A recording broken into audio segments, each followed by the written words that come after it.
Hello नमस्कार मित्रांनो, आज एका प्रश्नाचं उत्तर द्या.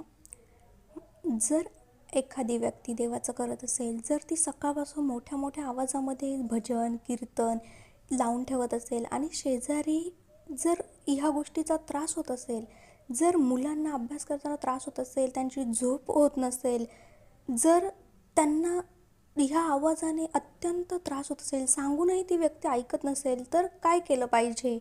देव आहे पण तो मनात असावा. तुम्हाला काय वाटतं? नक्की शेअर करा. गेल्या काही दिवसापासून ह्या गोष्टीचा प्रचंड त्रास होत आहे आणि म्हटलं कोणाला सांगावं, तर म्हटलं चला आपले सबस्क्रायबर आहेत त्यांनाच कळवूया. म्हणजे तुम्हाला वाटत नाही का, देव हा आपल्या मनामध्ये असावा. त्याचं नाव जर आपण डोळे बंद करून सुद्धा जर एक शांत चित्ताने एक आवाज जरी दिला तरी तो त्याच्यापर्यंत जातो. उगाच मोठा आवाज करून दणदण दणदण करून लोकांना त्रास देण्यात कसली मजा आहे त्यांनाच ठाऊक. पण माझे सबस्क्रायबर म्हणून तुम्हाला एक सांगू इच्छिते, देवाचं नाव हे एका शांत चित्ताने आणि एका ठिकाणी बसून हळू आवाजात जरी घेतलं ना तरी ते त्याला कळतं. कारण तो सर्वस्व आहे, त्याला सर्व कळतं.